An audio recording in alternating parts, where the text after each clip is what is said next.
لیکن مسلمانوں کو اپنی دعا کی طرف توجہ نہیں ہے. جی ہاں، کہ اپنے آپ کو دعا والا بناؤ کہ دعا سے بڑے بڑے کام ہوتے ہیں. اللہ نے دعا سے بڑے بڑے کام کیے ہیں. دعا مومن کا ہتھیار ہے. تو اس کے حالات بدلنے لگے. ایک زمانہ گزر گیا، پھر دوبارہ موسیٰ علیہ السلام کا گزر ہوا تو بہت لوگ جمع ہیں اور کچھ اپنا سر اٹھا اٹھا کر دیکھ رہے ہیں. فرمایا کیا قصہ ہے؟ عرض کیا کہ ایک آدمی ہے، اس نے شراب پی کر خون کیا ہے. شراب پی کر خون کیا ہے. اس خون کی سزا میں اس کو موت کی سزا دی جا رہی ہے. لوگ وہ دیکھ رہے ہیں. موسیٰ علیہ السلام نے جو آگے بڑھ کر دیکھا تو وہی تھا جس کے لیے دعا مانگی تھی. اللہ تعالیٰ نے موسیٰ علیہ السلام کو دکھایا کہ میں نے اس کی جو حالت رکھی تھی وہ اس وقت میں بہتر تھی. یہ قصہ کتابوں میں لکھا ہوا ہے اور نیچے آیت لکھی ہوئی ہے، وَلَوْ بَسَطَ اللَّهُ رِزْقَ لِعِبَادِهِ لَبَغَوْا فِي الْأَرْضِ، کہ اگر اللہ تعالیٰ روزی ہر ایک کو بڑا بڑا کر دے تو یہ زمین میں بغاوت کرے. اس لیے اللہ تعالیٰ حکمت سے دیتے ہیں زندگی، حکمت سے دیتے ہیں روزی. اس لیے دین کے بارے میں تو اپنے سے اوپر والے کو دیکھیں دین میں، اور دنیا کے بارے میں اپنے سے نیچے والے کو دیکھیں تاکہ شکر گزار بنے اور جو نعمت ہے اس کی قدر کرے. جتنی اللہ تعالیٰ کی نعمتیں ہماری طرف متوجہ ہیں وہ نعمتیں بھی ہیں اور امانتیں بھی ہیں. وہ ہماری اپنی نہیں ہے، وہ اللہ کی امانتیں ہیں. آنکھ ہو، کان ہو، ہاتھ پاؤں ہو، تندرستی ہو، مال ہو، اولاد ہو، یہ کیا ہے؟ یہ اللہ کی امانتیں ہیں.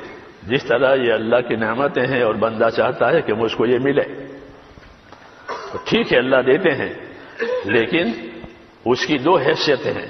ایک حیثیت اس کی یہ ہے کہ یہ اللہ کی نعمت ہے، دوسری حیثیت اس کی یہ ہے کہ یہ اللہ کی امانت ہے. یہ امانت کیوں دی ہے؟ یہ امانت اس لیے دی ہے کہ اس سے حقوق ادا کرنے ہیں.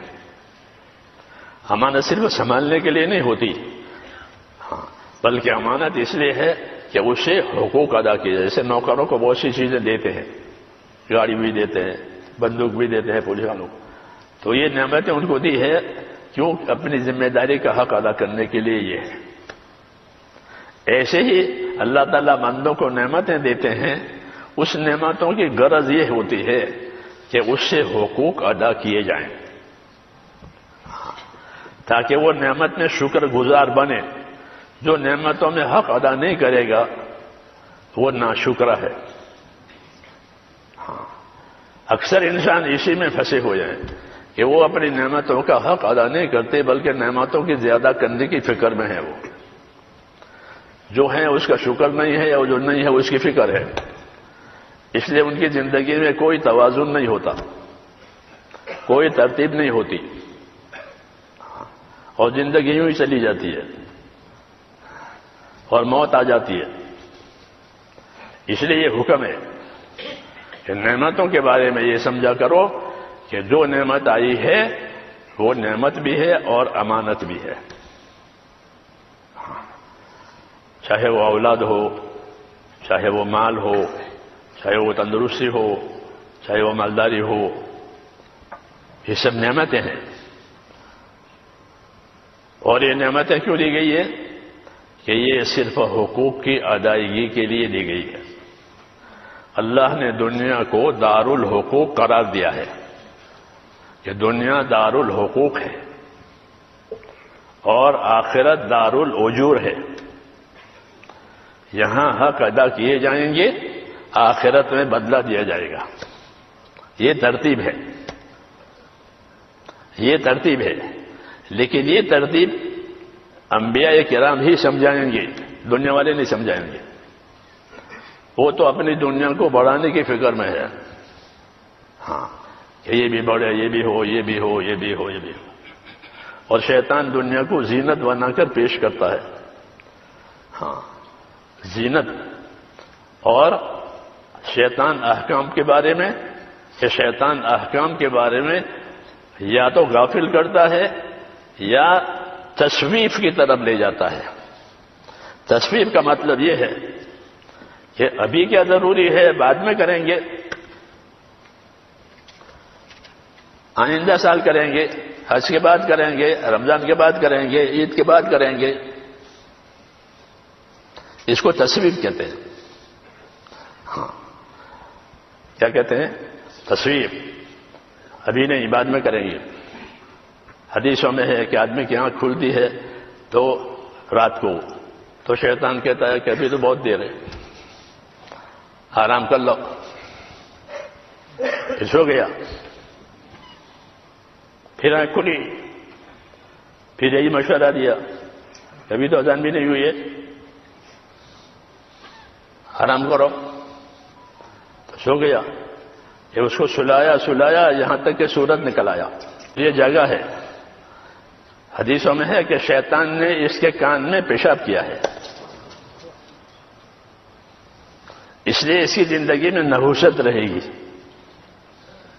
کیا رہے گی؟ نحوست کہتے ہیں بے برکتی کو۔ اس کی زندگی میں اس سستی کی وجہ سے نحوست رہے گی، اچھائی کے کاموں کی طرف دل نہیں لگے گا۔ ہاں، اچھائی کے کاموں کی طرف دل نہیں لگے گا، اس کا یہ اثر ہے۔ یہ کیوں پیدا ہوا؟ یہ کام کو اپنے وقت سے ٹال دیا کہ ابھی نہیں بعد میں۔ تو یہ کیفیت ہے، اس سے بہت سے حقوق برباد ہو جائیں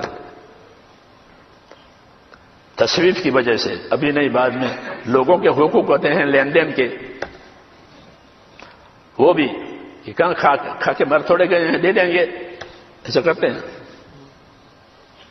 ایسا کہتے ہیں کوئی کھا کے مر گئے ہیں دیں گے، حالانکہ پھر دیتے نہیں ہیں، وہ مر جاتے ہیں۔ یہ تصویف ہے، اس کو ابھی نہیں بعد میں، ابھی نہیں بعد میں۔ علماء نے لکھا ہے اکثر جہنم میں جانے والے اس راستے سے جہنم میں جائیں گے، تصویف کے راستے سے، ابھی نہیں بعد میں، ابھی نہیں بعد میں، ابھی نہیں بعد میں۔ نہ اللہ کے حق ادا کر پائیں گے، نہ مخلوق کے حق ادا پائیں گے۔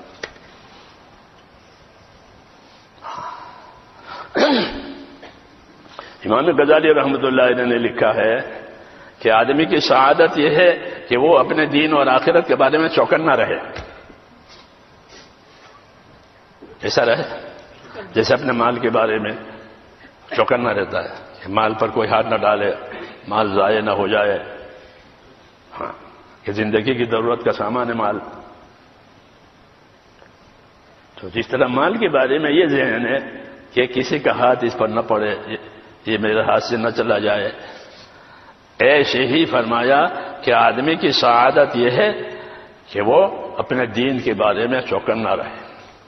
آدمی کی سعادت ہے یہ کہ دین اور دین کے کوئی کام دین کا میرے ہاتھ سے نہ چھوٹے۔ دین کا کوئی بھی کام چھوٹا نہیں ہے، کوئی کام چھوٹا نہیں ہے۔ ہر عمل کا اللہ کے یہاں ایک درجہ ہے۔ جیسے مشین کے پرزے ہوتے ہیں نا، کوئی پرزہ چھوٹا ہوتا ہے، کوئی پرزہ بڑا ہوتا ہے، ہر ایک کی وہاں جگہ ہے، اسی سے مشین صحیح چلے گی۔ ہاں، ایسے ہی میرے دوستو دین کے جتنے اعمال ہیں کوئی عمل چھوٹا نہیں ہے۔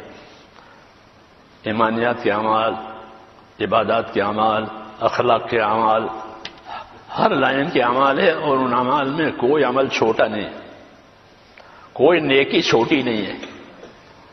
حدیثوں میں ہے کہ لا یحقرن من المعروف شیئا، کسی نیکی کے کام کو کبھی ہلکا مت سمجھنا۔ کیا مطلب ہے؟ اس کو ہلکا سمجھ کر چھوڑ دیا، اس میں کیا ہے؟ یہ نہیں، یہ تو زندگی کی اصلی کمائی ہے۔